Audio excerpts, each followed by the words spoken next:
2003년 2월 22일 이른 아침, 케니스 맥스웰은 오클라호마주 털사시에서 집으로 돌아가는 길에 911에 전화하여 화재 신고를 했습니다. 하지만 구조대가 현장에 도착했을 때 케니스는 머리 뒤에 총알을 맞아 사망한 채 발견되었고 현장에는 그 외에도 희생자가 있었습니다. 프레드 바니와 레베카 바니 또한 머리에 여러 발이 총상을 입고 사망했습니다. 조사 결과 이 사건은 강도 사건이 아니었으며 집안의 돈과 귀중품은 그대로 남아 있었습니다. 그러나 레베카의 침실에 있던 컴퓨터가 사라졌습니다. 이 단서로 인해 범인인 제임스 키드웰이 밝혀졌습니다. 그는 레베카의 새 남자친구로 성적 요구를 거부당하자 그녀의 남편과 지나가던 한 사람을 살해하기로 결심했던 것입니다. 무슨 일이 있었던 걸까요? 프레드 바니와 레베카 바니는 결혼한 지 6년이 되었지만 이혼을 앞두고 있었습니다. 그들의 이혼은 원만하게 진행되어 이혼 절차가 완료될 때까지 함께 살기로 합의한 상태였습니다. 케니스 맥스웰은 24세의 트럭 운전사로 바니 부부의 집에서 약 1km 떨어진 곳에 살았으며 그들과 아무런 관련이 없었습니다. 2003년 2월 22일 이른 아침, 케니스는 파티에서 집으로 돌아오는 길에 새벽 3시 11분경 911에 전화했습니다. 그는 오클라호마주 털사시의 한 집에서 불길이 솟아오르는 것을 목격했습니다.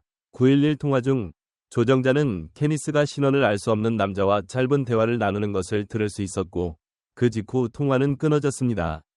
케니스는 당시 그 남자에게 집에 불이 났는지 물었습니다. 소방대가 현장에 도착한 것은 그로부터 4분 후였으며 케니스의 닛산 알티마 차량이 집 앞을 막고 있는 것을 발견했습니다.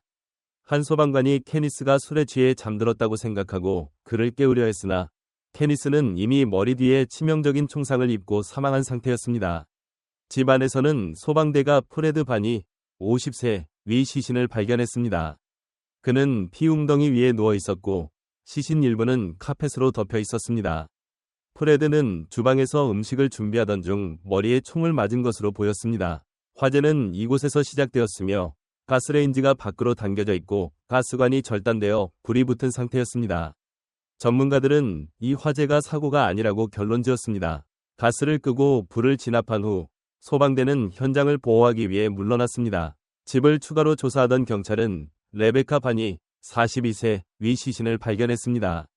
그녀는 침실에서 알몸으로 침대에 누워 있었고 얼굴은 베개로 덮여 있었습니다. 레베카는 머리에 여러 발이 총을 맞고 사망했습니다. 조사 당국은 베개에서 혈흔과 총알 자국을 관찰했고 범인이 총소리를 줄이기 위해 베개를 사용한 것으로 추정했습니다. 부검 결과 그녀는 성폭행을 당한 후 살해된 것으로 드러났습니다. 프레드의 시신 근처에서는 깔끔하게 접힌 청바지, 속옷, 셔츠, 양말, 그리고 여성용 안경이 발견되었습니다. 케니스의 사망 직전 911 통화는 경찰 수사에 큰 도움이 되었습니다. 이 남성은 우연히 화재를 목격하고 목숨을 잃은 것으로 확인되었습니다. 경찰은 3명의 희생자가 모두 22구경 권총으로 살해되었다고 밝혔습니다. 집에는 침입한 적이 없었고 도난당한 유일한 물건은 컴퓨터 한 대뿐이었습니다. 목격자들의 진술에 따르면 사건이 발생한 밤에 레베카와 프레드는 집에서 몇 분 거리에 있는 바에서 목격되었습니다. 레베카와 프레드는 레베카가 인터넷에서 새로 만난 남자친구라고 주장한 남자와 함께 있었습니다. 목격자들은 프레드가 그날 밤 내내 매우 지루하고 무관심해 보였다고 묘사했습니다. 레베카, 프레드, 그리고 카우보이는 새벽 2시에 바가 문을 닫을 때 함께 떠났습니다. 케니스 맥스웰의 911 통화는 새벽 3시 11분에 이루어졌습니다. 레베카의 시신에서 발견된 침입 분석을 위해 보내졌지만 결과는 경찰의 데이터베이스와 일치하지 않았습니다. 경찰은 레베카와 카우보이 사이에 주고받은 이메일 몇 통을 레베카의 집에서 발견했습니다. 그녀가 이메일을 보낸 사람의 이름은 COWBOI4Y5167이었으며 그들 사이의 대화는 성적인 내용을 담고 있었습니다. 그들은 서로 민감한 사진도 주고받았습니다. 수사 결과 레베카와 카우보이는 참사 3일 전에 만났으며 이 남성의 신원은 오클라호마주 고어 출신의 31세 제임스 키드웰로 밝혀졌습니다. 제임스는 이혼한 상태였고 두 자녀는 어머니와 함께 살고 있었습니다. 그는 이전에 전 여자친구의 타이어를 찢은 혐의로 체포된 적이 있었습니다. 이와 동시에 고어 경찰은 다른 혐의로 제임스를 체포했습니다. 경찰이 그의 차를 압수했을 때 그 차는 매우 어수선했으며 그는 차 안에서 생활한 것으로 보였습니다. 경찰은 장전된 소총을 발견했으나 이는 살인 무기에 해당하지 않았습니다. 제임스가 체포될 때 한 젊은 여성이 함께 있었습니다. 이 여성은 그와 온라인에서 만났으며 그와의 데이트를 후회한다고 경찰에게 말했습니다. 그들은 3명의 희생자가 살해된 지 12시간 만에 만난 것이었습니다. 경찰은 제임스의 어머니 집을 수색했지만 살인 무기나 바니 집에서 도난당한 컴퓨터는 발견하지 못했습니다. 제임스의 컴퓨터를 조사한 결과 그는 레베카와 주고받은 70개 이상의 이메일을 삭제한 것으로 드러났습니다. 또한 제임스는 참사에 관한 정보를 검색한 기록도 있었습니다. 경찰이 제임스를 신문했을 때 그는 처음에는 레베카를 모른다고 부인했습니다. 하지만 이후에 그는 레베카를 알고 있으며 사건 당일 밤에 그녀와 프레드와 함께 바에 갔었다고 진술을 번복했습니다. 제임스는 레베카와 성관계를 맺기 위해 갔지만 프레드가 함께 있어 거절당했다고 주장했습니다. 그는 바에 약 5에서 10분 동안만 머물고 고어에 있는 자신의 집으로 돌아갔다고 말했습니다. 그러나 경찰이 발견한 증거는 이 이야기를 뒷받침하지 않았습니다. 제임스의 집에 있는 건조기에서 경찰은 깨끗하게 세탁된 2개의 셔츠를 발견했습니다. 하지만 그 셔츠에는 여전히 녹슨 혈흔과 유사한 얼룩이 남아 있었습니다. 검사 결과 레베카의 DNA가 검출되었습니다. 레베카의 시신에서 발견된 침은 분석되었지만 결과는 매우 미약했습니다. 경찰은 레베카의 성폭행 증거 채취 키트, 레이프 키트를 재검사하기로 결정했습니다. Y 염색체를 분류하는 WSTR 분석 방법을 사용한 결과 제임스 키드웰의 DNA와 일치하는 것으로 나타났습니다. 제임스는 즉시 체포되었습니다. 제임스는 사건이 발생한 오클라호마에서 전과가 없었지만 이전에 한 여성을 칼로 공격한 혐의로 하스켈 카운티에서 수배 중이었습니다. 한 수감자는 제임스가 경찰이 그녀에게서 DNA를 발견할 것인지에 대한 걱정을 털어놓았다고 증언했습니다. 또한 FBI의 음성 인쇄 기술이 케니스 맥스웰 2911에 남긴 통화에서 자신의 목소리를 식별할 수 있을지에 대해 우려했다고 말했습니다. 제임스는 또한 바에서 레베카가 자신을 카우보이, 인터넷 남자친구로 소개했다고 이야기했습니다. 경찰은 제임스와 레베카가 참사가 발생한 날 만날 계획을 세웠다고 믿고 있습니다. 그러나 레베카는 처음 만나는 나이 어린 남자와의 만남이었기 때문에 프레드를 동행시킨 것으로 보입니다. 그동안 제임스는 레베카와의 데이트를 기대하며 그녀를 만나러 갔지만 결국 거절감을 느끼게 되었습니다. 레베카의 집에서 제임스는 그녀를 강제로 옷을 벗기고 폭행한 후 프레드와 함께 살해했습니다. 그 후 그는 범죄를 은폐하기 위해 방어하려 했습니다. 케니스 맥스웰은 집으로 돌아가는 길에 우연히 화재를 목격하고 경찰에 신고했지만 이로 인해 그는 억울하게 목숨을 잃었습니다.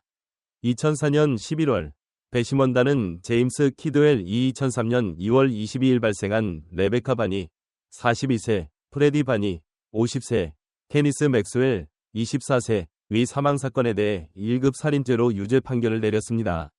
그는 가석방 없는 종신형을 선고받았으며 살인 무기와 사건 현장에서 도난당한 컴퓨터는 끝내 발견되지 않았습니다. 이 사건에 대해 어떻게 생각하시나요?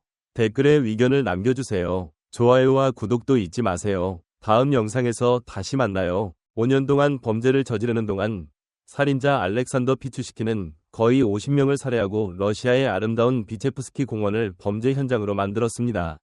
오늘날까지도 이곳을 찾는 사람은 거의 없습니다. 피추시킨의 비인간적인 행동 뒤에는 무엇이 있을까요? 알렉산더 피추시킨은 1974년 러시아 미티시치에서 태어났습니다. 어릴 때부터 아버지의 부재로 인해 그는 말수가 적고 내성적인 아이였습니다. 4살 때 알렉산더는 이마에 막대기가 부딪히는 사고를 당해 발달 중인 뇌에 큰 영향을 미쳤습니다. 의사들은 이 사고가 전두엽을 손상시켜 알렉산더가 행동과 감정을 조절하는 데 어려움을 겪게 되었다고 생각했습니다. 나중에 알렉산더가 거의 50명을 살해한 혐의로 체포되었을 때 전문가들은 과거의 사고가 그를 무자비한 살인자로 만든 원인 중 하나라고 더욱 믿게 되었습니다. 그는 분노를 억제하지 못해 내면에 피에 굶주린 악마를 깨우게 되었다고 합니다.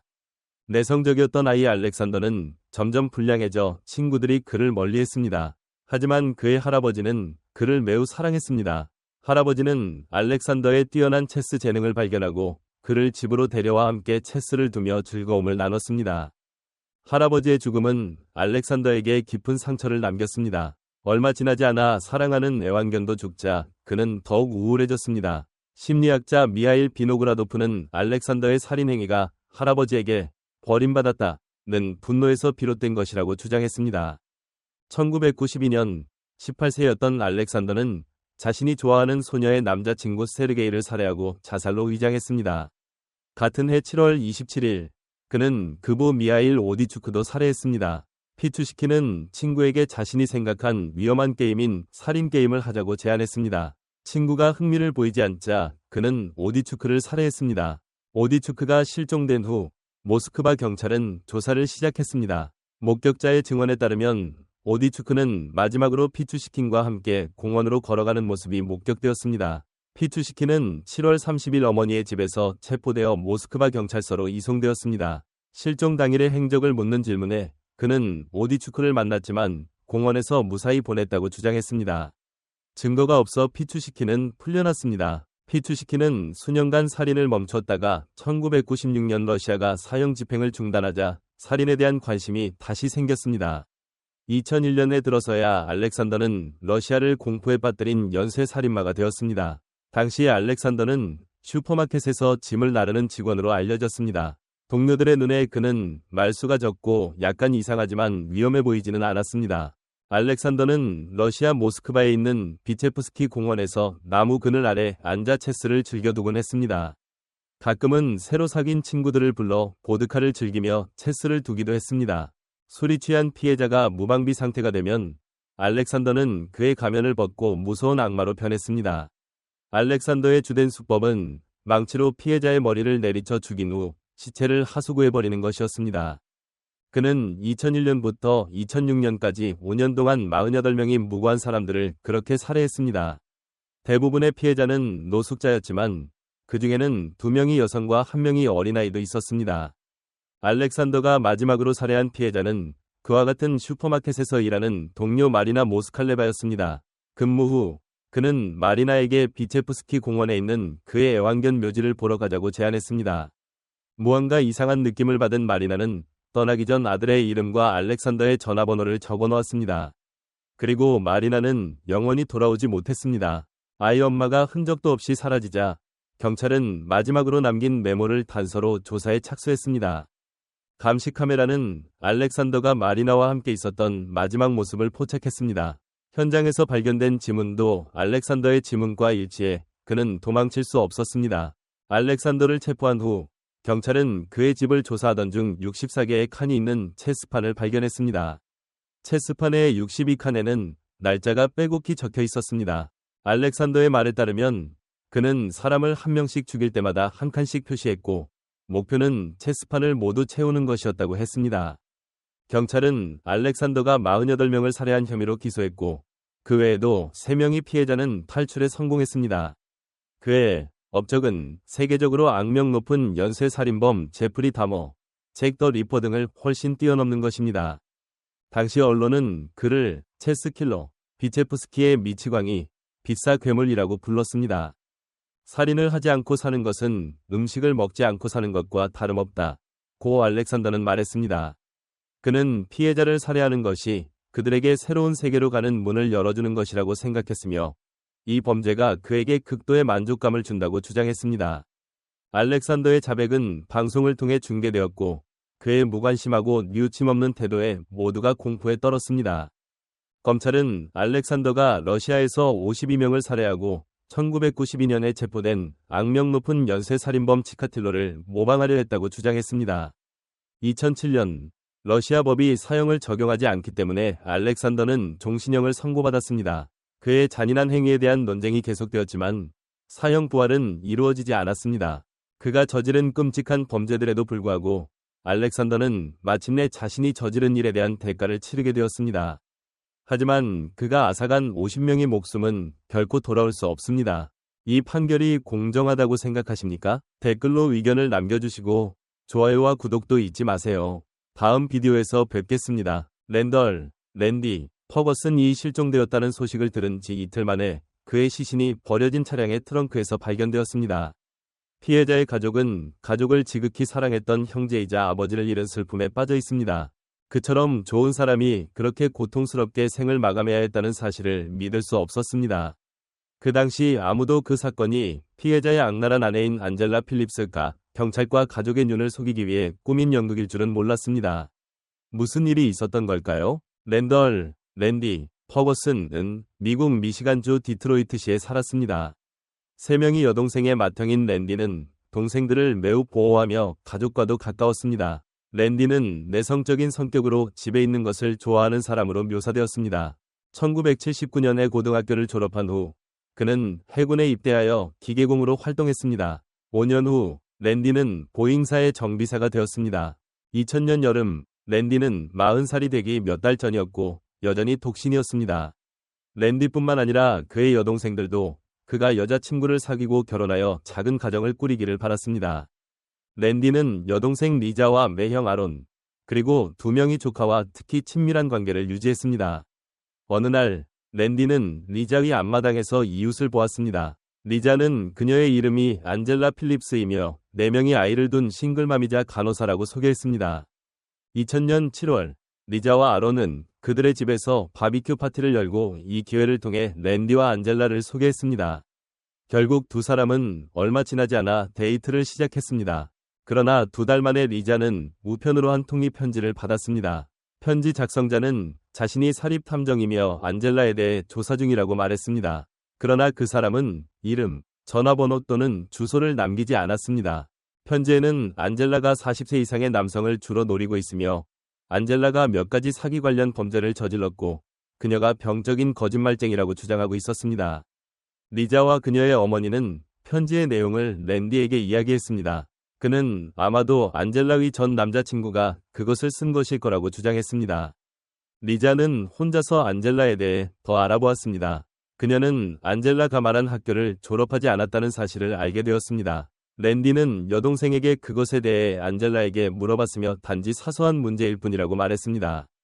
랜디는 안젤라에게 워싱턴주 사우스힐에 있는 아름다운 2층 집을 사주었습니다. 2001년 여름 랜디와 안젤라는 그녀가 임신했다고 발표했습니다. 그들은 결혼했고 딸 앨리스는 2002년 2월에 태어났습니다. 모든 것이 마침내 정리된 것처럼 보였지만 아무도 랜디의 집안에서 닫힌 문 뒤에서 무슨 일이 벌어지고 있는지 실제로 알지 못했습니다. 가족들은 이웃 크리스, 마틴 이 부부가 자주 다투는 모습을 보고 나서야 안젤라와 랜디의 관계가 약간 긴장된 것을 알게 되었습니다. 크리스는 안젤라가 랜디가 자신과 아이들보다 리자와 아론에게 더 많은 시간을 보낸다고 말하곤 했다고 합니다. 안젤라는 또한 그들이 더 이상 함께 자지 않는다고 밝혔고 랜디는 아내가 너무 많은 돈을 쓴다고 생각했습니다. 랜디, 퍼거슨과 안젤라 필립스 부부의 이웃은 두 사람이 자주 다툰다고 말했습니다. 안젤라는 그들이 더 이상 함께 자지 않는다고 밝혔고 랜디는 아내가 돈을 너무 많이 쓴다고 불평했습니다. 랜디는 항상 자신의 절약과 안정된 재정 상태를 자랑스러워했습니다. 하지만 대부분의 논쟁은 안젤라가 랜디의 모든 노력을 위협하고 있다는 이유로 발생했습니다. 랜디가 빚을 해결할 때마다 갈등은 줄어드는 것 같았지만 가족들은 그가 전혀 행복해 보이지 않는다는 것을 알 수 있었습니다. 2006년 2월 랜디는 아버지와 함께 디트로이트에서 열린 럭비 경기를 보러 갔습니다. 그는 돌아올 때 무슨 일이 기다리고 있을지 전혀 모르고 매우 흥분해 있었습니다. 2006년 3월 23일 안젤라는 시누이인 리사에게 전화를 걸어 랜디가 실종되었다고 알렸습니다. 안젤라는 마지막으로 랜디를 본 것은 전날 밤이며 그가 부부싸움 후 집을 떠났다고 말했습니다. 리사는 형에게 연락을 시도했지만 모든 전화는 음성사서함으로 바로 연결되었습니다. 리사는 이것이 랜디의 평소 습관과 다르다는 것에 대해 걱정하기 시작했습니다. 랜디는 항상 전화를 켜두고 심지어 일할 때도 전화를 받으려고 노력했습니다. 다음 날 안젤라는 워싱턴주 퓨알럽의 피어스 카운티 경찰서에 남편이 실종되었다고 신고했습니다. 같은 날 항구 지역에서 약 32km 떨어진 곳에서 한 대의 차가 발견되었습니다. 밤색 다찌 인트레피드 차량이 부두 아래로 굴러떨어져 있었습니다. 키는 여전히 점화장치에 있었지만 경찰은 주변을 수색했지만 아무도 찾을 수 없었습니다. 결국 경찰은 트렁크를 열었고 그 안에 한 남자의 시신이 숨겨져 있는 것을 발견했습니다. 피해자는 2발이 총상을 입었습니다. 차량의 번호판을 확인한 결과 그것은 실종 신고된 랜디 퍼거슨의 소유임이 밝혀졌습니다. 경찰은 리사와 연락을 취했습니다. 리사는 형에게 문신이 있으며 티셔츠와 스웨트셔츠를 자주 입는다고 말했습니다. 이러한 세부 사항은 트렁크 안의 시신에 대한 설명과 일치했습니다. 피해자의 신원은 이후 랜디임이 확인되었습니다. 경찰은 랜디의 집으로 가서 안젤라에게 남편이 사망했다는 소식을 전했습니다. 그녀는 이 소식에 크게 충격을 받은 것처럼 보였으며 매우 슬퍼하는 모습을 보였습니다. 경찰이 랜디에게 적이 있는지 묻자 안젤라는 없다고 답했습니다. 차량은 이후 조사에 들어갔습니다. 수사 당국은 차량과 트렁크에 혈흔이 거의 없었기 때문에 랜디가 다른 곳에서 살해된 후 옮겨졌다고 판단했습니다. 운전석은 핸들에 가까이 밀려 있었으며 랜디는 체격이 건장하고 키가 약 1.9m였기 때문에 그가 운전한 것이 아니라고 결론지었습니다. 이틀 후 경찰은 랜디 가족이 사는 지역을 수색했습니다. 한 이웃은 지난달에 랜디가 아버지와 함께 디트로이트에서 럭비 경기를 보러 갔을 때 안젤라가 낯선 남자를 집으로 데려왔다고 경찰에 말했습니다. 그 남자는 몇 주 후 다시 돌아왔습니다. 2006년 3월 23일 아침 안젤라가 시누이에게 남편이 실종되었다고 알린 날 그 남자는 다시 나타났습니다. 이웃은 이것이 이상하다고 느껴 기록해 두었습니다. 또한 안젤라는 자신이 바람을 피우고 있다고 한 번은 말한 적이 있다고 전했습니다. 경찰은 즉시 안젤라가 데려온 남자의 신원을 확인했습니다. 그 남자의 이름은 로렌스로 밝혀졌습니다. 로렌스는 수사기관과의 인터뷰에서 몇 달 전 안젤라를 만났다고 인정했습니다. 안젤라는 그에게 자신이 이혼을 앞두고 있다고 말했습니다. 로렌스는 3월 22일에 자신의 물건 몇 가지를 안젤라의 집으로 옮겼다고 말했습니다. 그러나 그는 며칠 만에 안젤라의 아들인 클로드 월츠가 전해준 짧은 내용의 편지를 받고 떠났습니다. 그 편지에서 안젤라는 경찰이 있으니 떠나라는 내용을 전달했습니다. 로렌스는 이후 랜디의 살해 사건과 관련이 없으며 이 범죄가 일어날 것이라는 것을 전혀 몰랐다고 밝혀졌습니다. 인터뷰에서 클로드 월츠는 3월 22일과 주말 동안 어머니의 집에 머물렀다고 말했습니다. 클로드는 어머니와 의붓아버지가 싸우는 소리를 들었고 이후 문이 쾅 닫히는 소리를 들었다고 말했습니다. 그런 다음 어머니가 의붓아버지가 떠났다고 자신에게 알렸다고 말했습니다. 하지만 경찰은 클로드가 진실을 말하지 않았으며 그가 알고 있는 것보다 더 많은 것을 알고 있다고 믿었습니다. 한편 랜디와 안젤라의 4살 딸 앨리스는 조부모와 삼촌, 이모와 함께 있었습니다. 앨리스는 가족들에게 한 나쁜 사람이 아빠를 총으로 쐈다고 이야기했습니다. 그날 앨리스는 매우 슬프게 울었습니다. 앨리스는 이후 전문가와 대화를 나눴습니다. 그녀는 자신이 총소리를 들었고 소파 뒤에서 기어나온 기억이 난다고 밝혔습니다. 이에 따라 랜디 부부의 집에 대한 수색영장이 즉시 발부되었습니다. 4살 딸 앨리슨이 아빠가 사라진 날 집에서 총소리를 들었다고 말하는 동안 아내 안젤라 필립스는 범죄에 대해 전혀 알지 못한다며 남편의 죽음에 깊은 슬픔을 나타냈습니다. 안젤라는 남편 없이 사는 삶을 상상할 수 없다고 말했습니다. 그녀는 마지막으로 랜디를 본 것은 그들이 다툰 후 그가 집을 나갈 때였다고 주장했습니다. 랜디 부부의 집을 수색한 결과 처음에는 명백한 범죄의 흔적이 발견되지 않았습니다. 그러나 경찰은 집 주변에서 몇 병의 표백제를 발견했습니다. 안젤라의 아들 클로드 월츠는 두 번째 인터뷰에서 마침내 어머니가 총이 방금 발사되었다고 말한 사실을 인정했습니다. 클로드는 어머니와 의붓아버지가 4살 동생과 관련된 문제로 다투고 있었다고 말했습니다. 그는 자신의 방으로 올라갔고 이후 어머니의 울음소리에 잠에서 깼다고 밝혔습니다. 조사관들은 다시 방을 검사했고 결국 커튼 뒤에서 큰 혈흔과 탄피 하나를 발견했습니다. 증거에 직면한 안젤라는 남편을 총으로 쐈다고 자백했습니다. 그녀는 집에서 두 사람이 싸우다가 너무 화가 나서 총을 꺼내 위협했고 그 과정에서 총이 발사되어 랜디를 거의 죽일 뻔했다고 주장했습니다. 그러나 피해자는 가까운 거리에서 두 발이 총상을 입었으며 이는 안젤라의 진술과 맞지 않았습니다. 안젤라는 두 번째 총알을 쏜 적이 없다고 부인했지만 아들이 랜디를 고통에서 벗어나게 해달라고 재촉했다고 말했습니다. 클로드는 즉시 어머니의 진술을 반박하며 어머니가 그를 공황 상태로 깨워서 시신을 옮기고 숨기라고 강요했다고 말했습니다. 안젤라와 클로드는 이후 랜디를 차에 실었습니다. 안젤라는 차를 항구로 몰고 가 다른 딸 리사 마리 월츠에게 와서 데려가달라고 전화했습니다. 집으로 돌아온 안젤라는 모든 것을 깨끗이 치웠습니다. 리사 마리는 총이 자신의 것이라고 인정했습니다. 그녀는 이전에 어머니의 차를 빌리러 왔다가 총을 집에 두고 갔다고 말했습니다. 리사 마리는 어머니가 예전에 총이 있냐고 물었지만 당시에는 그 이유를 몰랐다고 전했습니다. 경찰은 이 범죄가 계획적이고 의도된 것이라고 결론지었습니다. 안젤라는 2명의 성인 자녀와 함께 랜디 살해 혐의로 체포되었습니다. 클로드 월츠와 리사 마리 월츠는 이후 범죄를 돕는 데 유죄를 인정하고 10개월의 사회봉사형을 선고받았습니다. 2007년 10월 안젤라는 1급 살인 혐의를 인정하고 26년 8개월의 징역형을 선고받았습니다. 안젤라의 범행 동기는 돈과 새로운 애인과 함께하고 싶은 욕망으로 여겨졌습니다. 그러나 그녀는 랜디와 이혼하는 대신 아이들이 집에 있는 동안 그를 살해하고 결국 자녀 2명을 법의 처벌을 받게 했습니다. 랜디의 여동생 리사 무어는 항상 형을 안젤라에게 소개한 것을 후회하며 형이 여러 해 동안 고통받고 결국 목숨을 잃게 한 것을 안타까워했습니다. 리사와 그녀의 남편은 이후 랜디의 4살 딸을 양육하게 되었습니다.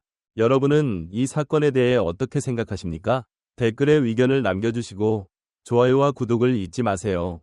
다음 비디오에서 뵙겠습니다.